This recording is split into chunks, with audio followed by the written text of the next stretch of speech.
Hi everyone, can you hear me?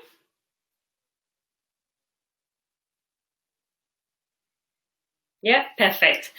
Okay, we're gonna wait a little bit more to see if anyone is coming to the session. I'm very glad to see you today. I can recognize most of you, which is quite nice. So mainly from art and design, isn't it? Hi Alex. Hi Kieran. It's nice to see you guys. Okay, so now welcome back. And Jean, Marietta, and Courtney. Is it Courtney from fashion design? Fashion textile, all right. Okay, welcome back everyone. Okay, so let's make a start, and if someone is coming along, we still have the recording, so we will be able to share.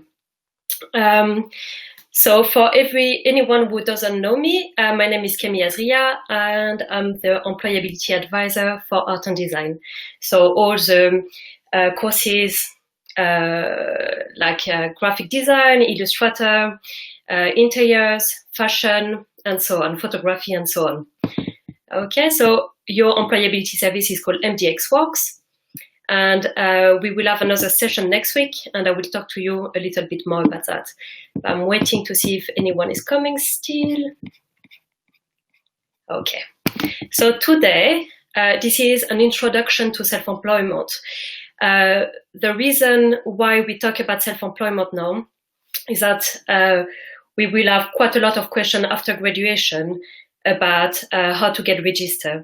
So this is just an introduction for you to familiarize with what self-employment means, but also if you have any question, you will be able to ask as well in a live chat.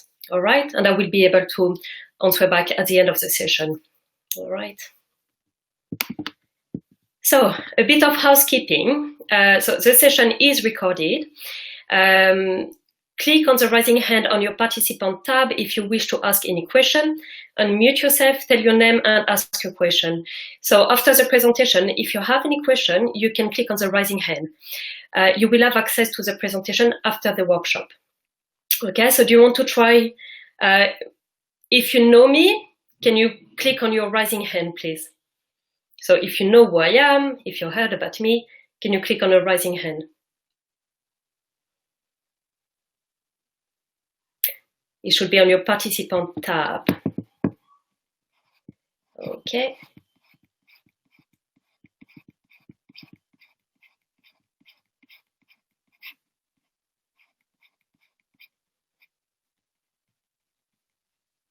Okay, so click on your raising hand if you know me. Victoria, I know you. So this is just for you to try that little hand stuff. Okay, so you will have access to the presentation after the workshop. So if you want to take notes, it's up to you.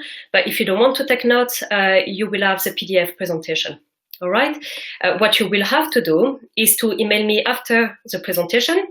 Feel free to ask any question on the email. So if you want, you can send your CV, or if you have any question about self-employment particularly, just ask. You can also give me a feedback on the session, so I know how I can improve next time or what was successful. But equally, you can ask any kind of career question. All right, and I will send you the PDF. So today, the question, what you can expect from the session are answers about those questions. So what is being self-employed? Why, when, and how to do it? What the paperwork looks like? And what expenses can I claim? We will break the presentation in half, so you will have a little quiz in between, just to see if your knowledge worked, you know, if you learned something. Then I will talk about some tips for freelancing, and we will talk a little bit about some jargon, some lingo, some words, terminology in freelancing. And I will talk to you about some resources at the end to help you. All right, so let's make a start. So what is being self-employed? Okay, so a self-employed person is someone who is normally seen as responsible for the success or failure of their business. So this is what you will see from HM Revenue and Custom. What he basically means is that you work for yourself. So if you need a client, if you need money, you will be the only person who go to find the clients. Whether if you're employed, your employer will say to you, okay, you have a client and you work for that client. So of course, if you don't find any clients, then your business will fail. Yeah, so it's quite logical. So you decide what work you do and when you do it. So that's quite a big difference in being self-employed and employed. So if you're employed, you will have a contract and someone will tell you exactly what to do, what time, and everything is already sorted by your supervisor.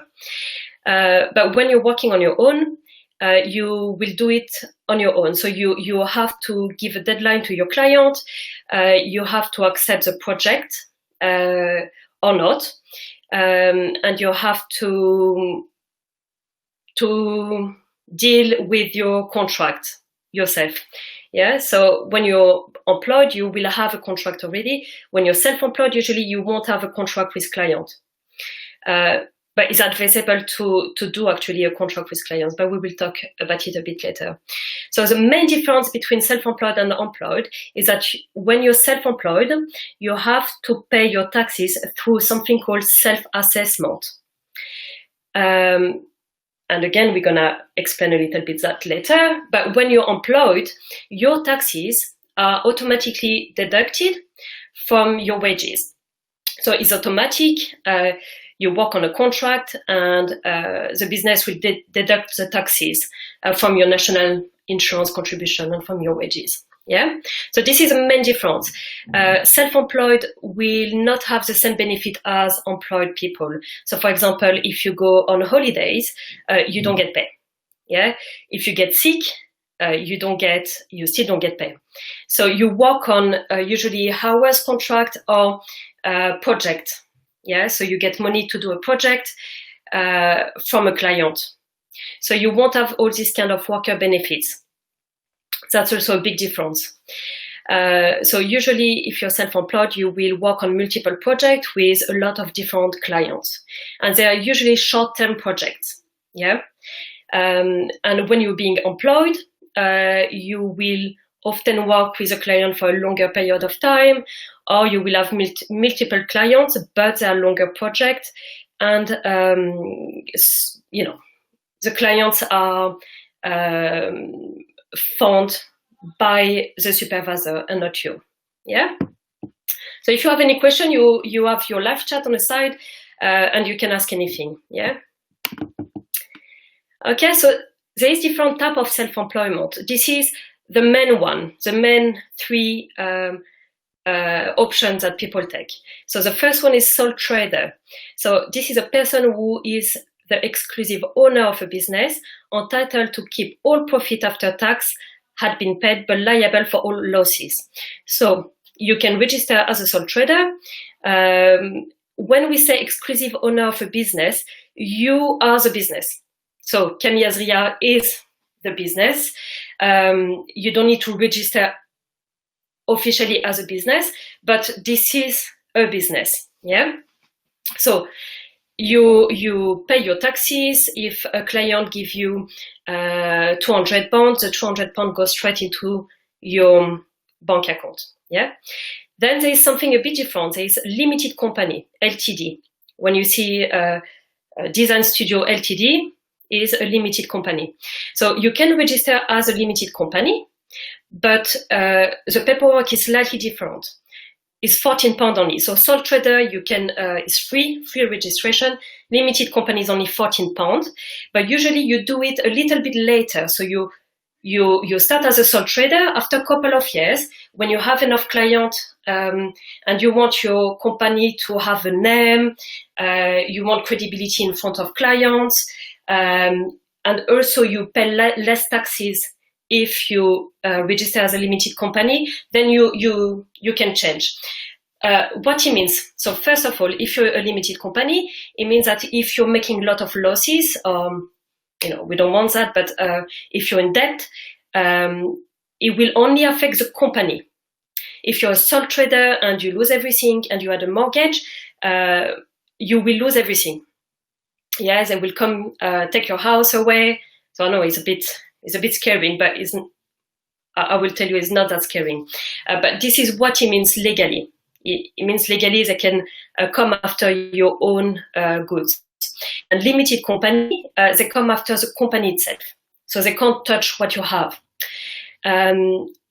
So it's only 14 pounds, but you have different paperwork. So you need an accountant, for example, onto your business name. So when you register, they will ask you who is your accountant. So you need someone, you need a name. It's actually quite easy to find an accountant. It's a little bit like the prices range very much, but in between 30 and 100 pounds. You will have someone who can work for you as an accountant. Yeah. And then there is something called partnership. So it may be that one of your friends or yourself have a very good idea and you want a startup, for example, and you want equal share. So you work equally on the business with someone else. So you will register yourself as a partner. And the other person will register himself as a partner as well. So the main one is sole trader. Yeah. And this is probably what you will register as. Okay. Okay. So there is something called moonlighting as well. Okay, great. So moonlighting is usually an option that a lot of students after graduation takes. The term itself is started with, when you have a day job and you want to do a bit of extra cash during night, then you take on a second job at night. So that's why it's called moonlighting, is having a second job.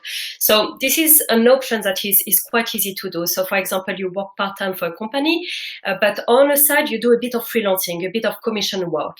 The advantage is that you don't need to declare. You don't need you don't need to register as a self-employed for that, but it's a good time for you to work on your portfolio and to get good quality work over quantities. And that's quite important. So this is a good time for you to really get some connection with the clients, work on a very good quality project. So you can add that to your portfolio, but you can also start having a client list that you love to work with. So it gives you a little bit of experience on the side, and it is very, very easy to do. So you've got a security behind. So you've got a part-time job that is paid. You know how much you're gonna get, and then you do a bit of freelancing. Some of you, I know from animation, for example, some of you are already doing some moonlighting. Probably you don't know the term, but this is what it is. Yeah. And why you don't need to register is because you want to make a lot of money. And we're going to talk about how much money is enough to register. Okay, so why register? So there is a market for freelancer. Obviously, we are growing every year. Literally every year we have more and more freelancers in the UK. So we have now over 4.7 million freelancers in the UK, probably over 5 million freelancers register in the UK. So this is a fifth of the workplace. So that's quite common. It's becoming quite common for us. In creative industry, you have 24% of the creative industry working as freelancers, knowing that is a big category. The biggest category, I think, is business first, then creative industries, and IT technicians, and then it breaks down into smaller categories, 10%, 2%, 0.5%, etc., etc. So it's quite a big percentage. So freelancing will give you some freedom, some creative freedom. You will be able to work on creative projects. If you work for a company, usually they have a lot of commercial projects, which is not negative. It's quite nice to work on commercial projects as well, but is not for everyone. And again, for example, animation or photography, it can be quite interesting to take this option of freelancing, because you can choose the type of project you're doing. Okay, so this is why. When? So when is quite a question, isn't it? So the main reason and when you will do it is when you earn more than £1,000 per financial tax year. So if you earn more than £1,000 with all your commission, freelancing jobs, little contract, then you have to declare them. But also is about how you see yourself as. So, for example, if you start making, paying insurances, for example, if you're a photographer, for example, and you want to take pictures of children, yeah, or if you're a dancer or in a performing art, for example, and you're working with children, you will have to have a kind of insurance, public liability insurance, to cover you. So that costs a little bit of money, not a lot of money, but still some money. If you need equipment, for example, programs, all the programs, all the equipment, cameras, hard drive, all that cost monies. So, even setting up your website, getting some fabric from something, if you're in fashion, all that will cost a lot of money. So if you declare it, so you declare all that. So you register as a self-employed, and then if you declare all that, then you will be able to get some taxes back. But we will get to that a little bit later as well. So legally, if you make more than £1,000 per financial tax year, then you can register, that you should register. So what is a financial year? So your academic year is September to July. A financial year is from 6th of April to 5th of April. Yeah, so this is kind of a date that you need to remember. So the deadline to register as a self-employed is the 5th of October, so of the next year. So for example, you started, if you start taking payment in December 2020, you will have until 5th of October 2021, so it's always the 5th of October to register, but of the next year, to register. Yeah, so you have almost a year. If you start in December, you will have almost a year until the 5th of October 2021 to register. Yeah. If you're not sure, you can just go on a website, HM Revenue and Custom website. You enter when you started taking payment and and they will tell you exactly what when to register, how to do it. Okay, so this is just to remember. So you will have this presentation after, so you can look again at those dates. So you need to register before the 5th of October 2020. So this is from this year. So maybe if you start now, maybe in 5th of October 2021, you can register. You have two ways of doing your self-assessment. So self-assessment, we will talk a little bit about that after, but it is declaring your taxes. So you can do it online by the 31st of January 2021, or you can do it by paper until midnight 31st of October 2020. Yeah. So I mean, there is no reason why you should do it in paper tax return. Online tax return is as easy, and you've got like 3 months after that deadline to do it. So why not? So you will notice that those dates are the same. So online tax return and pay the tax you owe are the same dates. This is because when you declare your tax, you will also pay your tax from the previous year. So if it's your first time, you won't need to pay any taxes. Yeah, but the year after, you will have to pay the tax from your 2020, 2021. Yeah, so because you don't know how much you earn. So it does make sense. Yeah, so you will wait until you know how much you earn, you declare all your taxes, and then on those, all your income, and on those you will pay your taxes. Yeah. Okay. So how you do it? So there are three steps. First step, you need to register. It's called a getaway account, and I put a link here, so you just have to click on the link and you can register. And you need to do that before the 5th of October 2020. Yeah, if you're already making £1,000. Then after, HM Revenue and Custom will send you a letter with your 10-digit unique taxpayer reference. It's called a UTR. Every time you log in onto the system, you will need this unique taxpayer reference. They will also send you an activation code to create your self-assessment. Okay, so this is the first step. Second step, and this is exactly how it looks. After you register, you will need to create a new online account using your UTR to sign up for self-assessment service. So you sign up to tell them, okay, I want to pay my taxes. Yeah, how dull. But yeah, you have to do it. And it's only 4 little steps. So you sign up with your UTR, and you've got your business taxes, you click on add. What type of tax do you want to add? And they will be self-employed. Select a self-assessment category, and I can't actually see from here, individual or sole trader. So that will be the first one. Trust, don't worry about it. Google it later on, but usually you won't come under this category. Partnership, we talked about it before, but usually you will be a sole trader. Yeah. Number 3, when did you start working for yourself? You put the date, next, and that's it. Awaiting information. So after that, you will have to fill your self-assessment tax return before the 31st of January 2021. Yeah. So what is that? This assessment self tax return.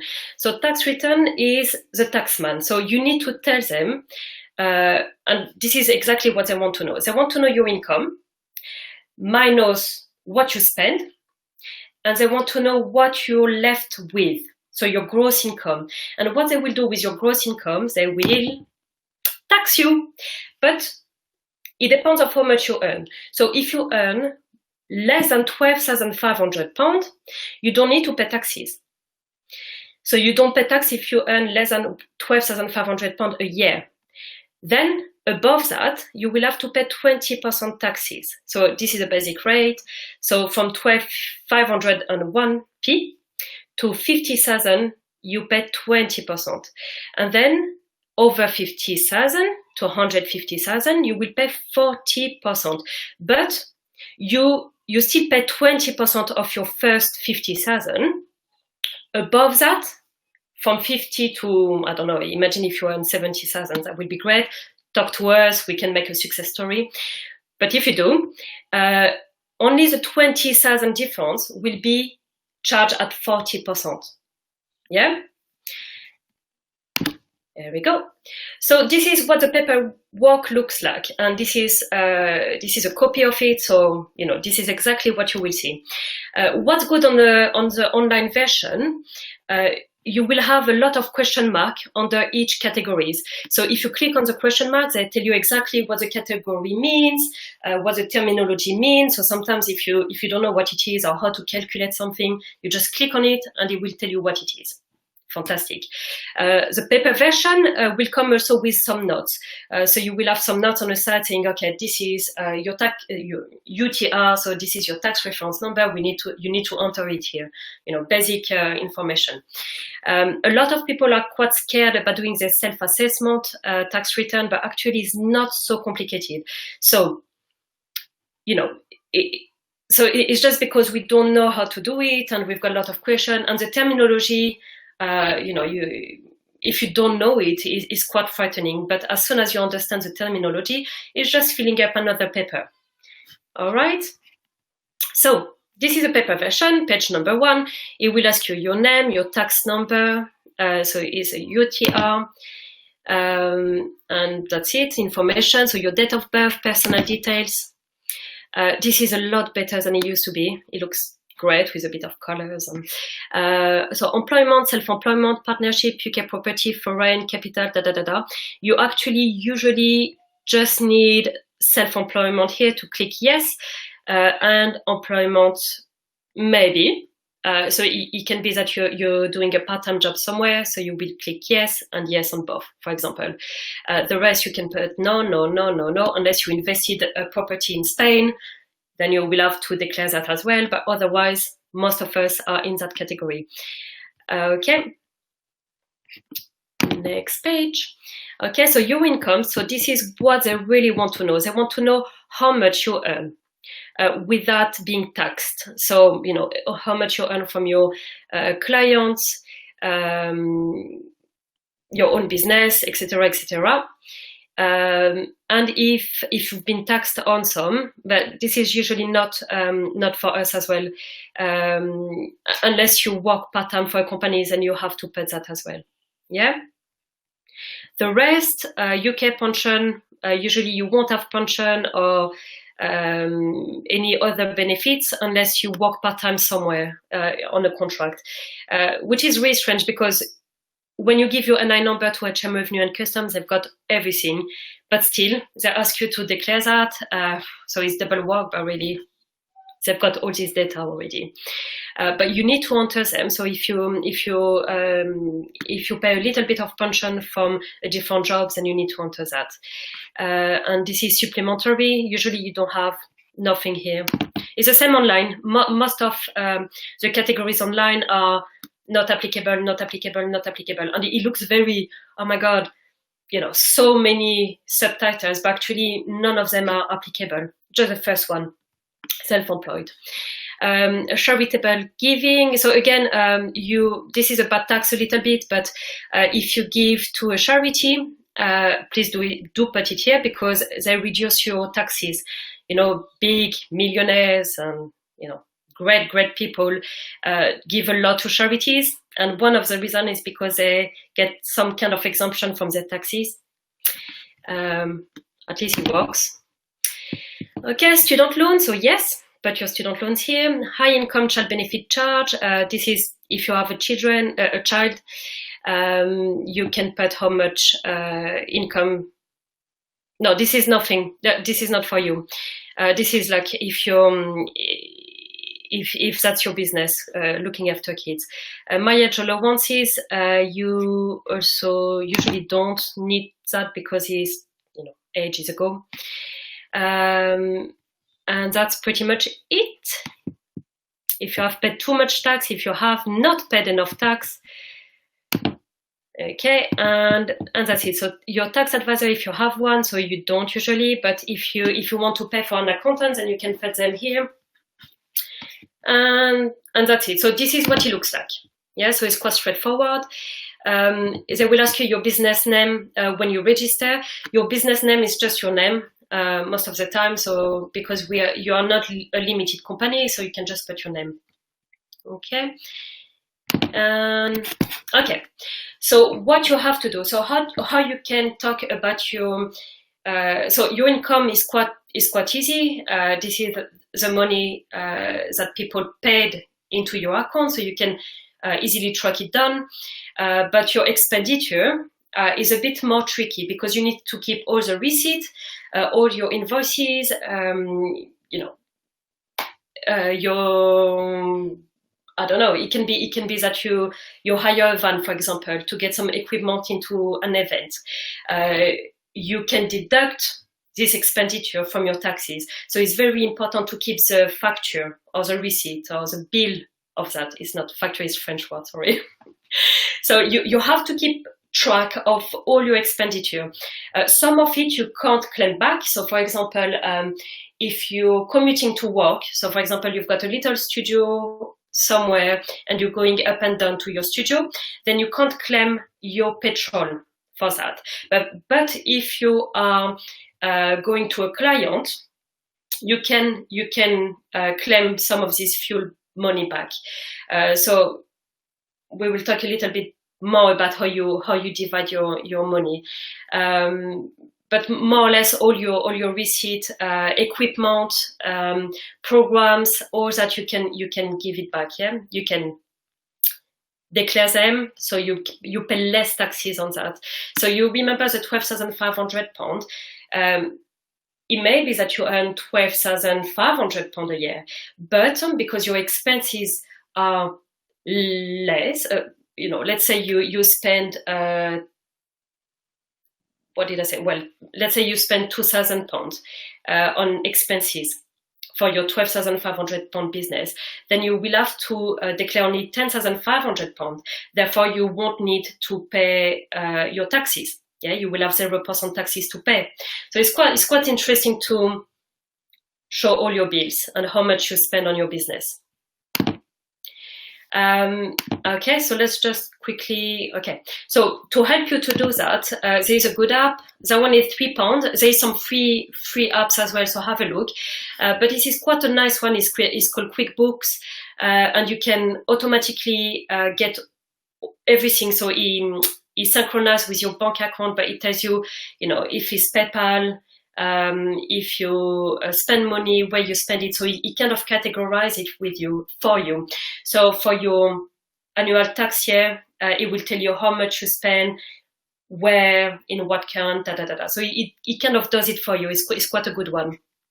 You've got plenty apps as well. So have a look, Google them. So what expenses can I claim? So you've got three kind of different expenses. The first one is cost you claim as capital allowance. So it can be equipment, machinery, business vehicle, for example, cars, van, lorries, anything related to your business, you can. Cost you can claim as allowable expenses. So that's quite a tricky one, but you can claim for your phone bills, stationery, parking, fuel. I talked about fuels, train will be the same bus. So if you take the train to see your friend in Brighton, you can't claim for that. But if you take the train to see an event that you work for or with or whatever it is, then you can claim it back. Clothing expenses, for example, uniform. So yes, you may open a business as an art therapist, and maybe everyone that work for you need to have, kind of white outfit or whatever it is that they wear. So that you can claim back, yeah, because it's related to your business.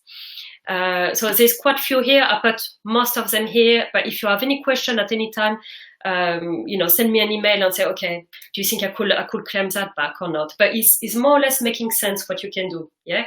If it's related to your business, you can claim. If it's not related to your business, usually you can't. Cost of your business premises, for example, heating, lighting, business rate. So of course, you can hire a little studio, and I'll give you a link at the end. You will see about renting small table in London. So you're in a beautiful office in London, but you hire a table for 6 people, for 3 people, but this is where you will meet clients, So yes, you can claim that back, or you won't be taxed on all this kind of thing. But other things that you can do is obviously work from home. So it may be that you just, you're in a bedroom here and you're doing a little bit of graphic design job, web designer, animation, anything like that. You can do it at home, really. So can you claim, the heating from your house? Can you claim electricity from your place? Well, yes, you can, but you will have to divide it. For example, if it's in a kitchen, and I've got electricity paid there, then I won't be able to claim it. So how can you do that? You have to actually look at how much space, for example, if you have a flat and you've got one bedroom in your flat, and this is your working space, and is 3 or 4, let's say it's 4 different area in this house or flat, then a quarter of it, you will have to declare for your council tax, electricity, heating, and etc., etc. So I know it may look a bit confusing, but it's actually, it's fair enough. You're not gonna, say, okay, this is a fridge electricity. You just as a quarter, if it's a 4 place area, if it's 5, a fifth, if it's only 2 rooms, you can say half-half. Yeah. You will have to show that as well. So you can write in your information saying it's divided by da da da da. Okay, so I'm gonna squeeze a quiz, and I can't see it anymore. So this is just to to see if you learn anything now, and then we're gonna go back to your presentation. So go on. This is your time to shine. So what tax do I pay as a self-employed person? Income tax. And they are very hard questions. I made it in purpose. Okay.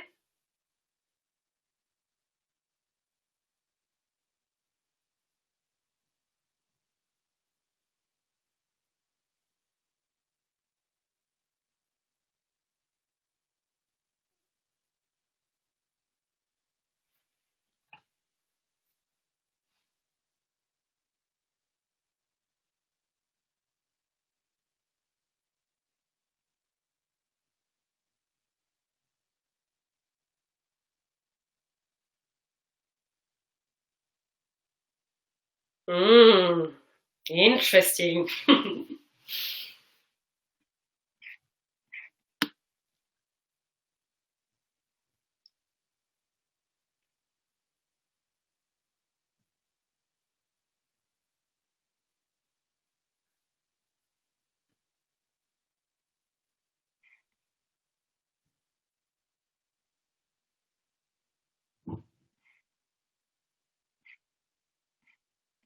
Okay, 2 of you finished already?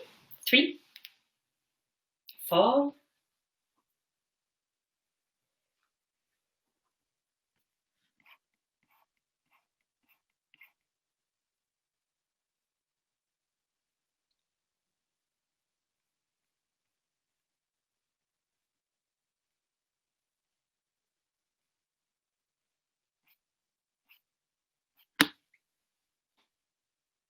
Okay, 12.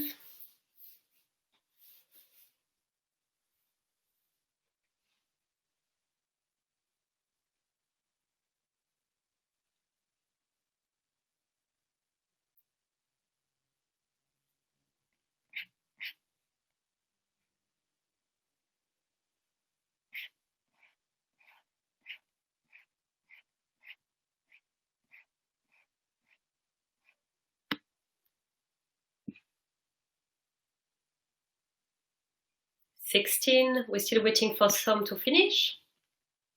It's not a big, exhaustive quiz. I made it in purpose, but they are quite tricky questions, isn't it?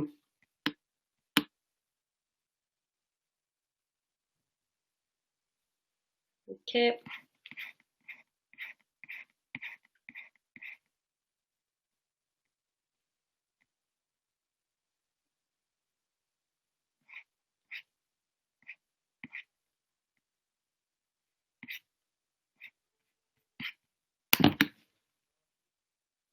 Okay, so, well done. Average score 49. That's 50%, so it's not too good, but it was very tricky. So, what tax do I pay as a self-employed person? So that was a tricky bit. Actually, you have to pay all of the above. So you need to pay your income tax, your class 2 national insurance contribution, and class 4 national insurance contribution. But don't worry, because it's all automatic, so you won't know. They just take your taxes. They ask you, okay, you need to pay £200, and you pay £200. Yeah. So automatically, this is what you pay for. So when is self-employment income tax payment due? So 37% of you said 31st of January, 53% said 5th of October, and 5% of you done 1st of January.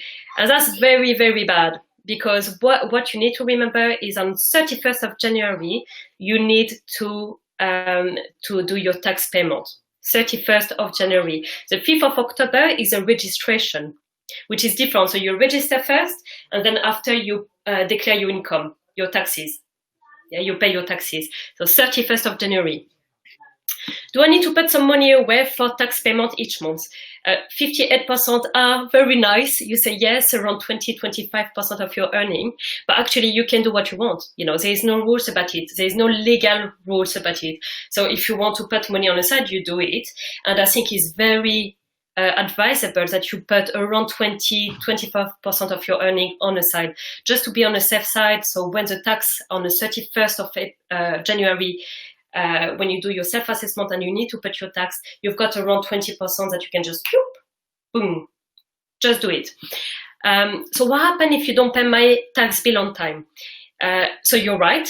79% of you say, I will have a penalty fine. Yes, you will. So it does vary about, depending on how much you earn, but usually it's around £100, which is not very nice to do.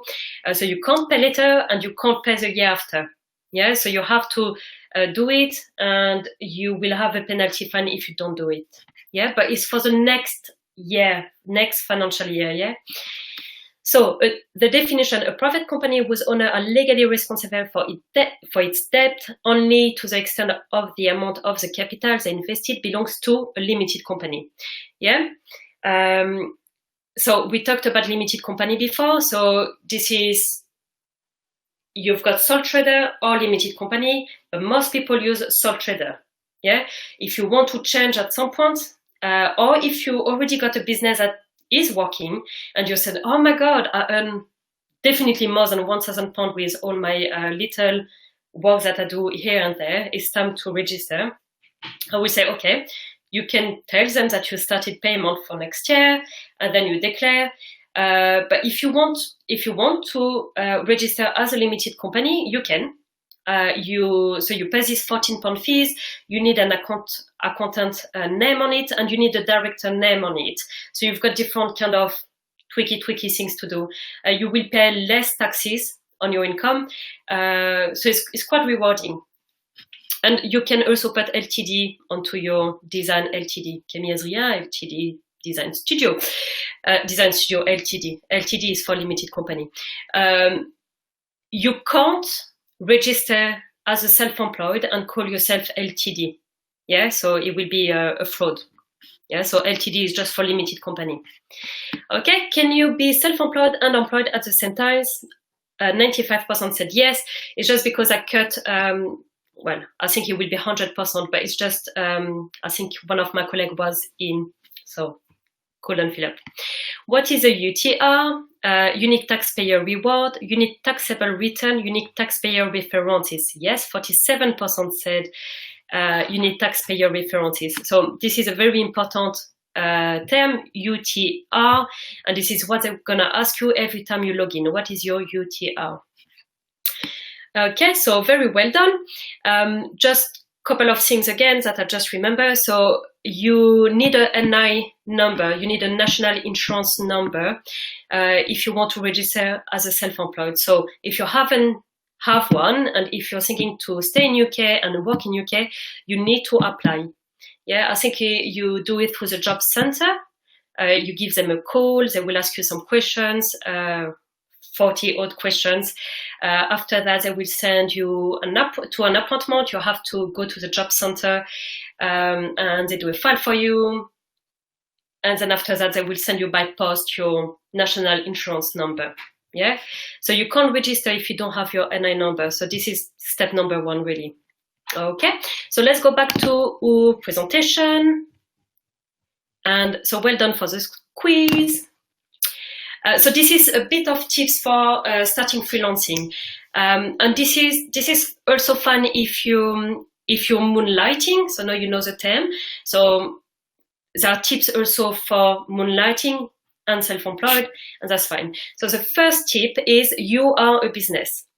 You are, when you sell yourself, you're not your name. You are a business. Your business. You're creating things, you're providing things, you're teaching something, but you are a business, and that's very important. A lot of us don't see ourselves as a business, and that's got quite few consequences when you start, asking for money, when you sell yourself. So make sure that you know you are a business, you've got something to offer, so it is a business. Okay, second thing, because you're a business, you need to create an elevator pitch. So an elevator pitch is quite few sentences together that sell what you're doing. Yeah, so quick sentences. You're on a street, you're on a networking event, you're in a gallery and you see a director.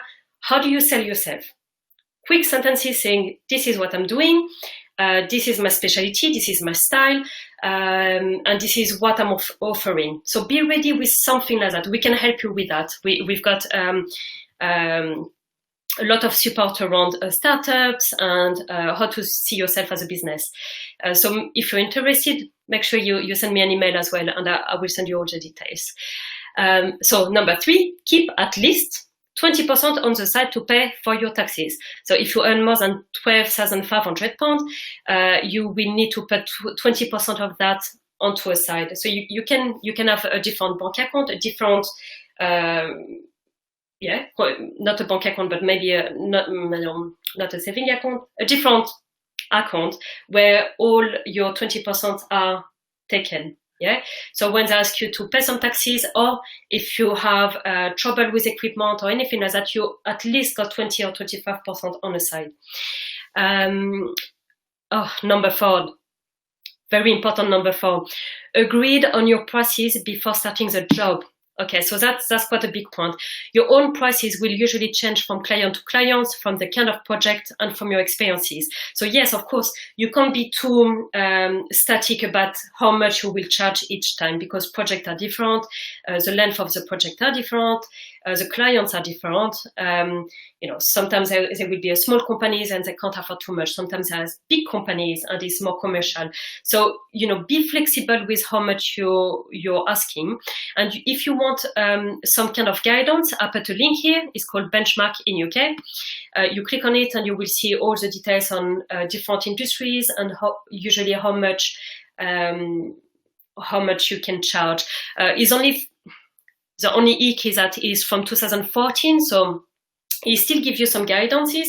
The second thing that you can do is to make sure you stay within your community. So, every student around you, every teacher, technician, anyone you talk to that are in the same area, make sure that you keep a relationship with them. Yeah. So all of you that are registered today, you can talk within yourself and say, oh, you're from fine art. How much did you charge your canvas to that? How much your photography did you send? Yeah, so have those kind of discussion. The point after, which makes sense, is be comfortable talking about money. Again, in creative industry, we are so well known about avoiding talking about money. We become red like a tomato when we talk about money. Don't be. So if you go back to point number 1, you are a business. Yeah, a business will make profit. And maybe you don't like the term making profit, making money, but this is your own business, this is your own health, and you are working hard to get money out of it. So yes, you will look for a profitable business. Yeah. Just because it's not viable otherwise. Yeah, you can't live in London and make money and not make money. Yeah, you have to make a profit. So be comfortable talking about money, and actually, everyone, the employers will love that. It shows that you're confident. It shows that you can do the job. Yeah, you're confident. You know what you're talking about.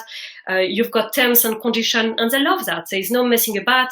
And usually, if you're not comfortable, if you're less confident about talking about money, people will take advantage of you, and they will think you won't provide a good services, which is a bit stupid, because it may be that you do a very good quality work, but because you don't sell it as a business, as someone that is comfortable to talk about it, then they will think maybe it's not worth it. Yeah, so it's very important. Okay, you're still gonna have some dodgy clients, always. Yeah, someone who said, can you create a logo for me? And you will do it, and they will not pay you, because they will say, actually, sorry, I made a spelling mistake here. Ask for help, not help. I will change that. So a trick that you can do is to ask a deposit before. you can ask a deposit, or you can ask half of the money to be paid halfway through. So you will work a little bit on a project, then you watermark your work. And again, this is just a tip, so you can take it or not, but you can watermark your work with lower resolution, so they can't really use it, with notes about how you're thinking to progress into your project. So for example, you say, this is a storyboard, this is what I'm planning to do for the next week, that will be done with So you make a list of what you're expecting to do, but you didn't work too much on it. You ask payment, half of the payment at that time, and say, I'm requesting half of the payment now and half when it's going to be finished.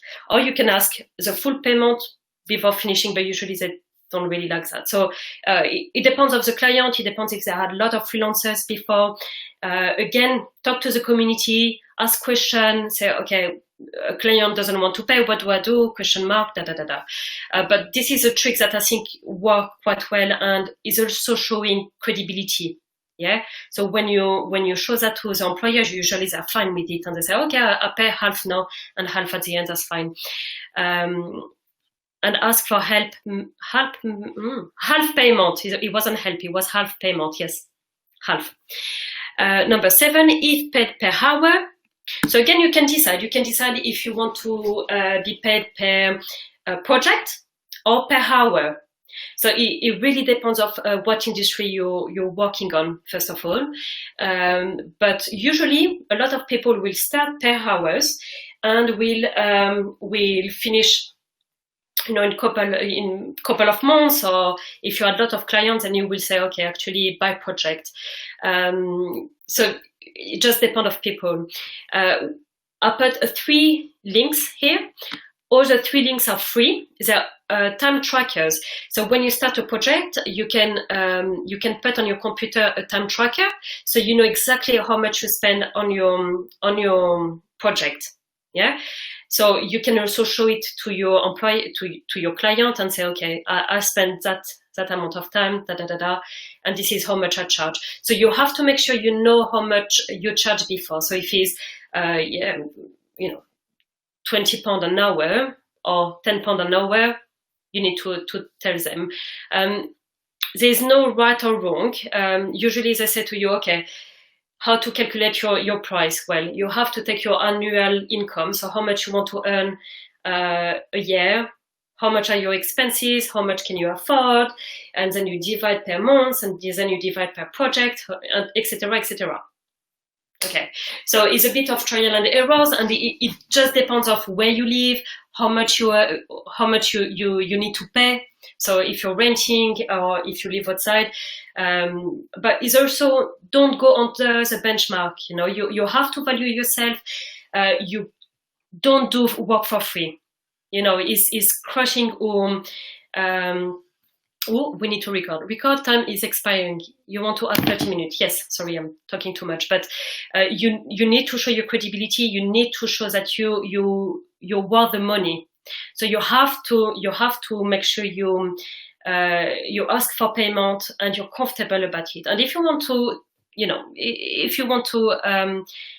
to do a mock client to business kind of interviews or transaction, I can do that as well. So you can call me, I can pretend I'm a client, and we can do it. So you can get comfortable to do it.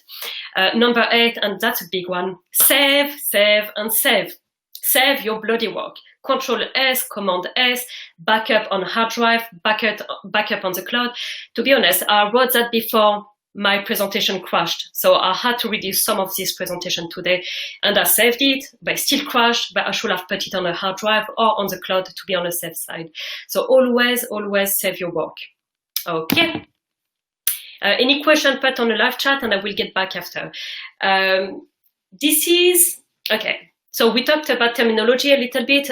So jargon, lingo, or whatever you call it, terminology. This is some that I found useful. So we talk about gig economy.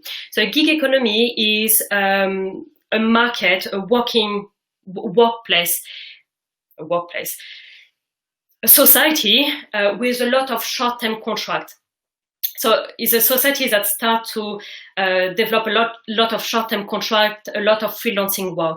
And we talk about this kind of labor market as a gig economy. So you will see quite a lot of that when you look for a job, when you talk to employers, when you look at blogs, for example, about self-employment.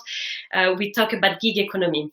I've got some terminology as well that you may see. So there is a contractor, a person that undertakes a contract to provide a professional service. The contractor used to be often for people in construction. So they will work on a project, so a big construction project, as a contractor. So a little bit like self-employed. It is a type of self-employment, but it's a little bit like sole trader, except that usually you work for the same kind of client. So you have one big client and they will send you to do some contracting jobs.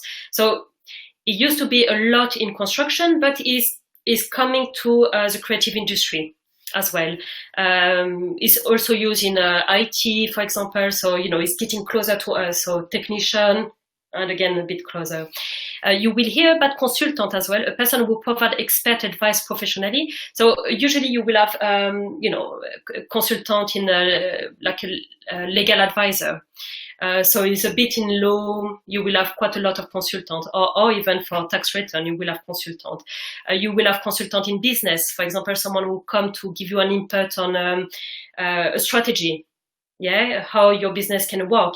But they don't have any actually input, so you can take their advice or not. This is what a consultant does. It gives you a strategy, and then it goes, it changed again. Okay. Hope you can still hear me. Can you just put something on the live chat just to reassure me? Yeah, perfect.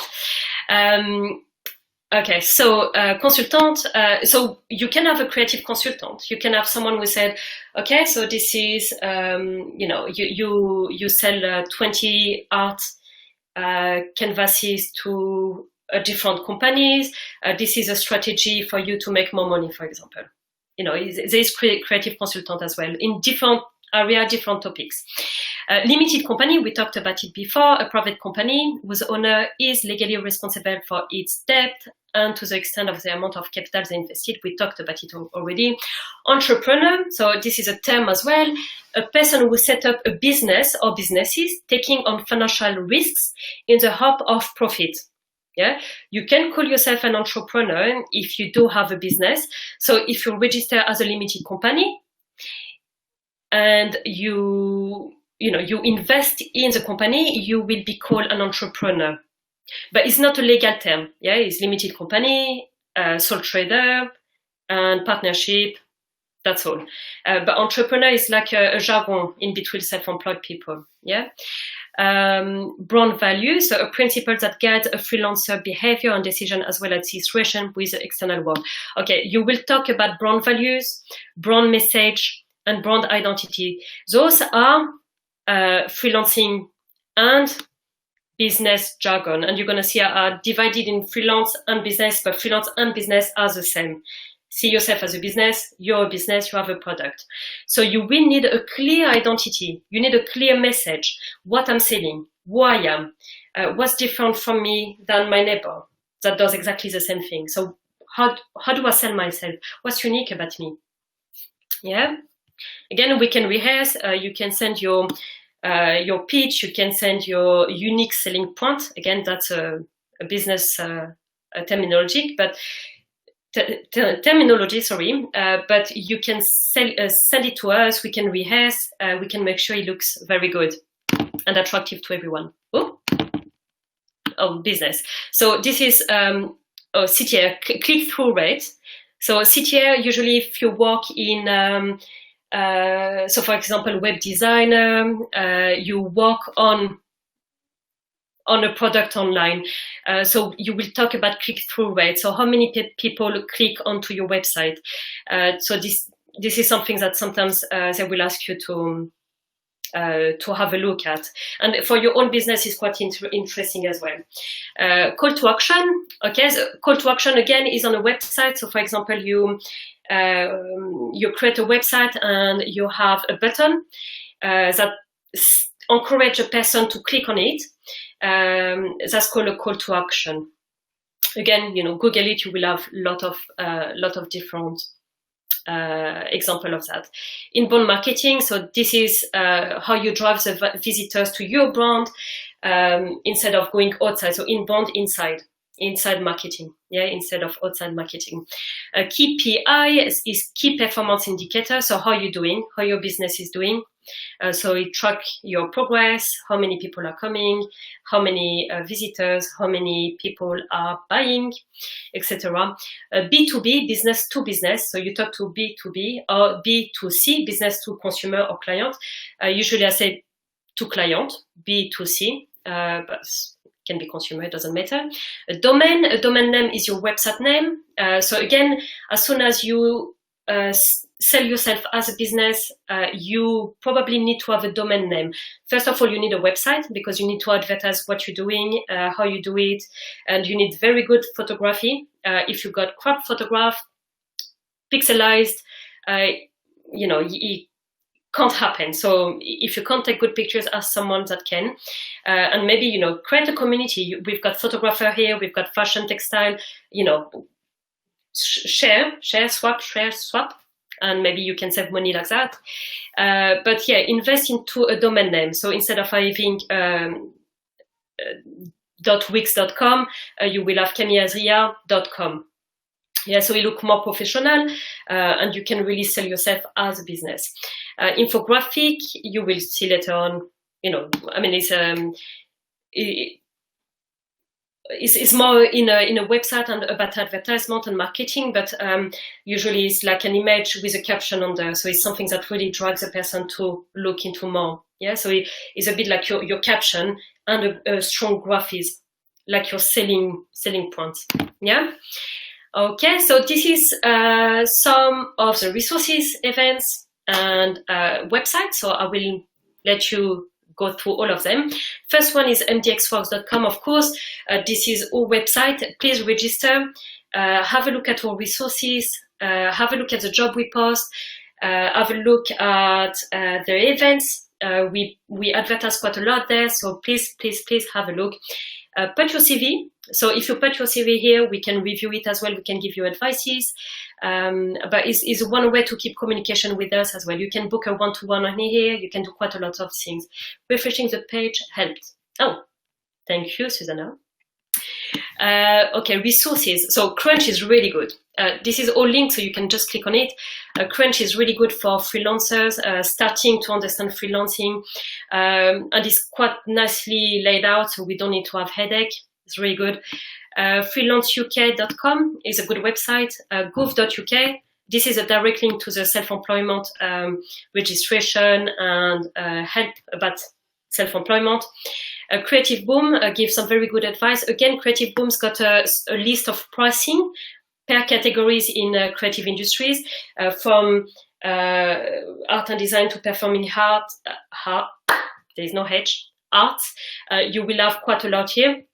And desk camping, this is what I was talking to you about. So if you want to hire a little space in a studio to meet clients, for example, then you click on that and you will have, whatever location you're looking for, and the prices. So it's in London, it's everywhere in the world actually. And the prices varies depending on the location, but in London, you can have a desk for 250 a month to a whooping, 900 pounds a month. So it just depends on how many desks you want, how many space, where it is located, of course, but it's more affordable than anything else because you're doing like co-workings. So you've got different people in the same area, but you can have a desk or something like that. Event. So this is the next event, is starting your own creative business, the nuts and bolts. If you want to register, you click on the link here. So that's Thursday, 25th of June. So, if you start to think about self-employment, it means that you start to think about yourself as a business. So I will usually recommend that you go there. And this is some links about freelancing. So there's People Per Hour, Upwork, Guru, Freelance. Made a mistake here. I need an A here. freelancer.com, and e4s.co.uk. If you click worker, you will see some here as well. Okay. This is all events. So this is an upcoming pop-up session. So we've got Intro to Self-Employment, 4th of June. So that's done. Careers in the NHS. Creative CV on 11th of June. So I will deliver that one as well. And then you have future skills, what employers are looking for, what the job description says and what it really means. Civil service, managing your online brand. So you're invited to all of them. It's the same link than today. So, come and join us. It's all at 1 o'clock, all the same link. So just come. And so you can book a phone appointment via this link. So this is a direct link onto mdxworks.com. But if you want me to talk to you over the phone, we can have a 20 or 30 minutes chat, and you can ask any kind of question. So it may be quite useful if you're not sure about your career, or if you have some specific questions. The next thing I will say is leave me a feedback. So after this session, if you want the presentation, send me an email, and please leave me a feedback. Let me know if you found it useful, or if you will expect to see something else, so I can improve what I'm saying, but also I can know what was successful. Yeah, and that's it. So this is how you can call me. So this is my phone number. This is mdxwork.com email, but this is my email. Sorry, website. This is my email, c.azoya@mdx.ac.uk. And yeah, don't hesitate. All right.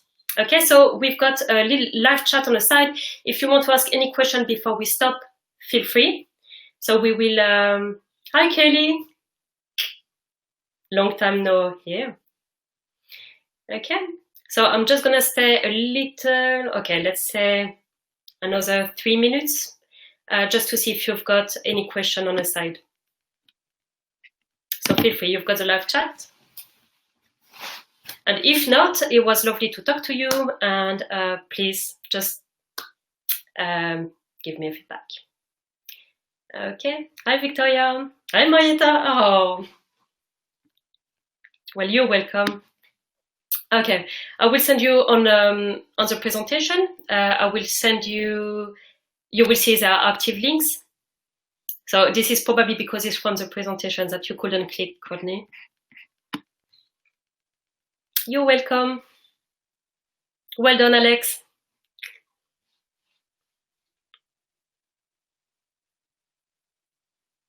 Okay, no questions? Okay, so if you have no question, you can... Okay, so... okay, will you please explain a little bit more about the taxes and student loan? So yes, when you declare your tax, they want to know how much you spend, and your student loan are your expenditure. So you do spend money about your student loan. So for example, if you pay £30,000 student loan, so this is a loan you didn't pay yet, but you took loan out from student finance, then you can say £30,000. And when you will earn more than 21,000 a year, then they will start getting some of this student loan back. So it's a percentage. It's not much. It depends on how much you earn. But if you do more than 21,000, they will take around £300, for example, a month. Yeah. So they will deduct about how much you spend, and this is how you can give back a little bit about your student loans. Okay. Can I use the same UTR? Yes. So, Carolina, yes, you have only one UTR, and this is unique to you. You can have different contracts under your UTR. You can be a teaching assistant, but you can also be working for a company. You can freelance on the side, but it's the same UTR. You just need to tell them what you're, who you're working for. You will tell them about those changes for the next self-assessment. So on 31st of January, the next year, you will tell them the changes.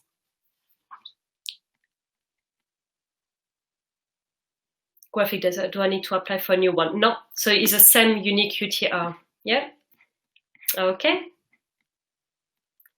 Tax rate will be higher or lower if you own property. Okay. The tax return is. It just depends of your income. It just depends. So £12,500. If you do more than that, you will pay 20%. More than that, 40%. In between 50 to 20, above 50,000, you will pay 40%. But you have other stuff that you can declare into property, residencies and property, second properties. You've got different stuff. So for example, the agency fees, you can declare, you've got a lot of different area. Is a little bit different. You also have a free, we call that £1,000 first trading fees. So instead of claiming back all your expenses, if it's less than £1,000, and you can claim your trading £1,000 fees. Have a look at that trading fees. So those £1,000 won't be taxable at all, but it should be the same system otherwise. Okay, thank you, Carolina. Thank you, Ondine. Okay, so if you have any other question, please email me. Oh yeah. If I'm in a business with friend or sibling, do both have to apply as self-employed? So if you want to register them, you should change your statute. So if you're a sole trader now, can you confirm if you're a sole trader or you haven't registered yet?